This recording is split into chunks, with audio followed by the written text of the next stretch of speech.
das maiores conferências conservadoras da Europa é interrompida pela polícia. É na Bélgica? Foi na Bélgica, né? Em Bruxelas, não é?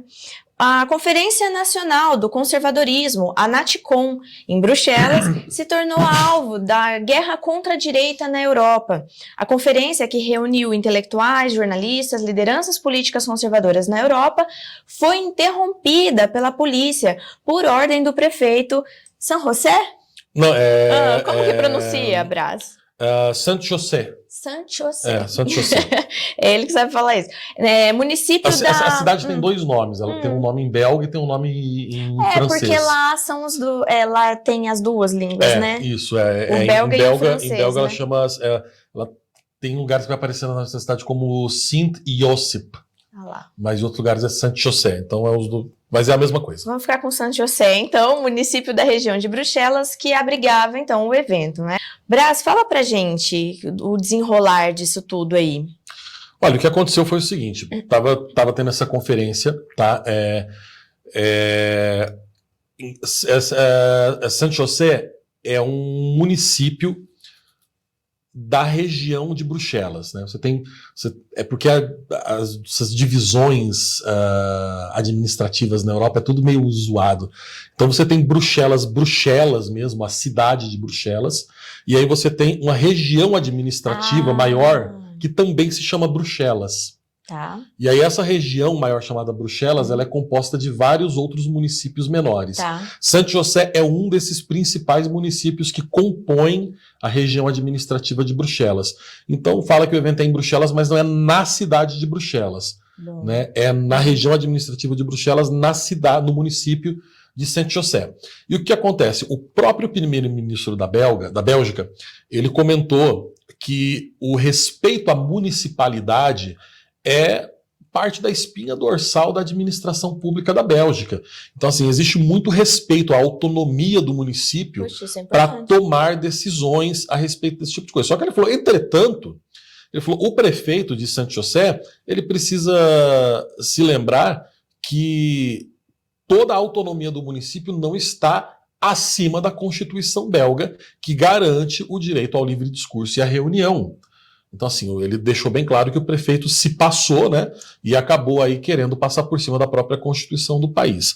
O que acontece? O prefeito da cidade, o Emir Kir, eu vou falar um pouco dele mais depois aqui no final, que pelo nome vocês podem perceber que ele não tem nada de belga, né?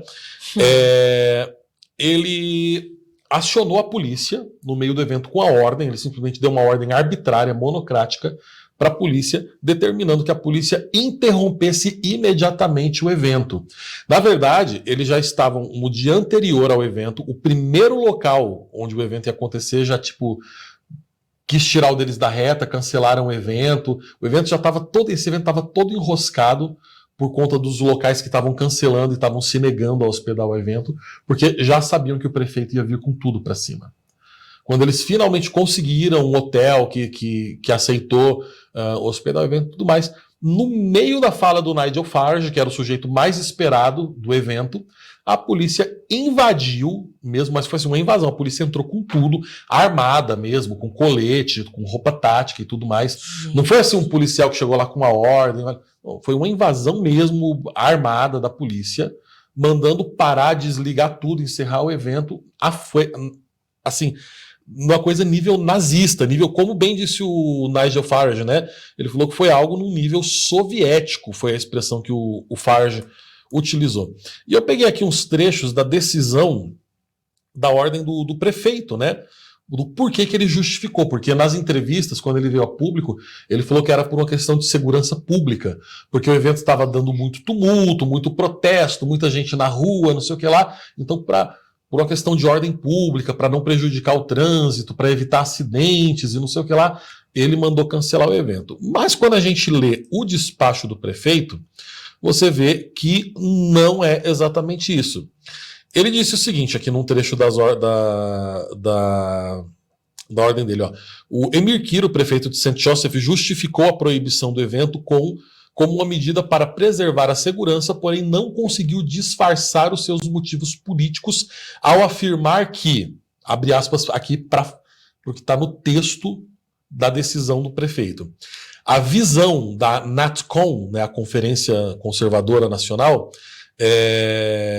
não é apenas eticamente conservadora, por exemplo, com hostilidades à legalização do aborto e às uniões entre pessoas do mesmo sexo, etc., mas também é focada na defesa da soberania nacional, o que implica, entre outras coisas, em uma atitude eurocéptica.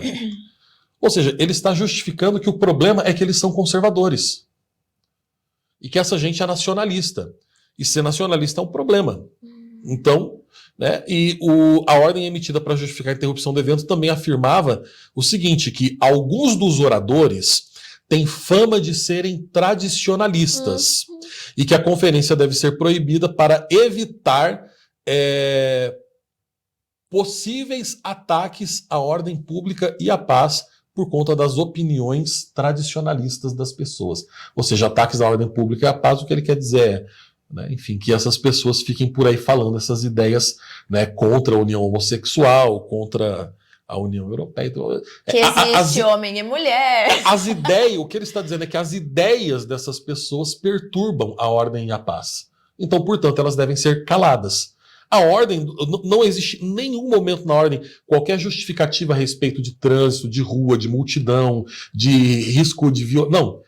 Toda a justificativa do prefeito é que a ordem e a paz estão sendo ameaçadas pelo discurso dos oradores. É isso. É literalmente isso. O problema é que essa gente é conservadora. Não tem outra questão.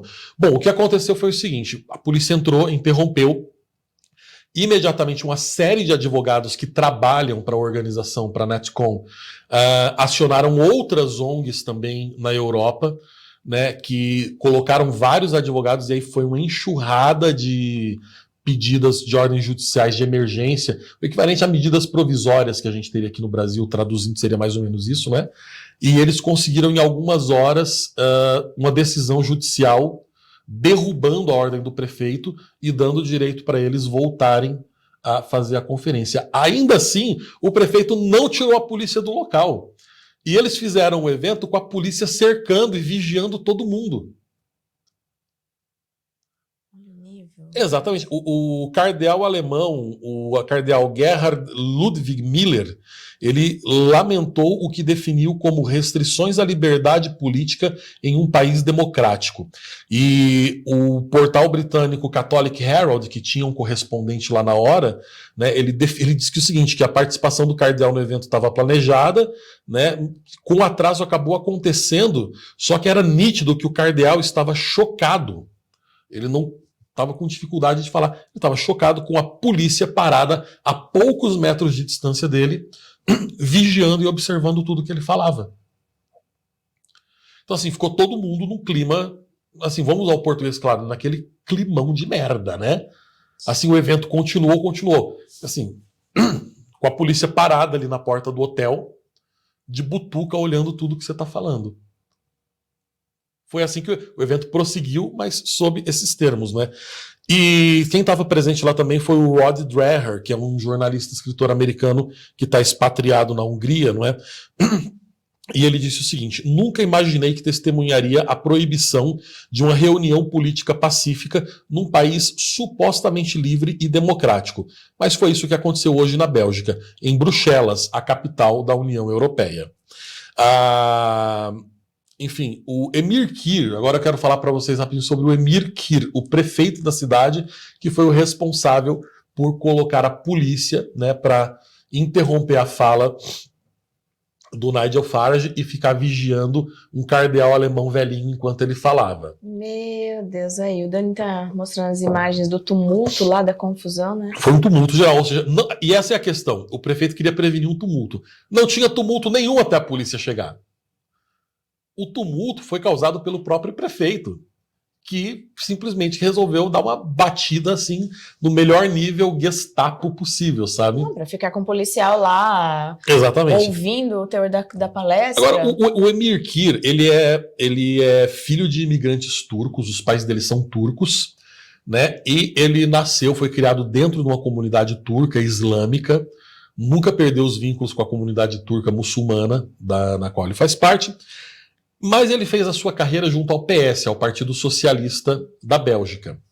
Tá? E o pai dele já era um militante do Partido Socialista, e enfim, ele cresceu ali fazendo parte desse partido até 2020, que o próprio Partido Socialista expulsou o Emir Kir do PS, agora ele está sem partido, porque é o seguinte, vazaram uma série de reuniões dele, ele recebendo privadamente vários membros do alto escalão do MHP.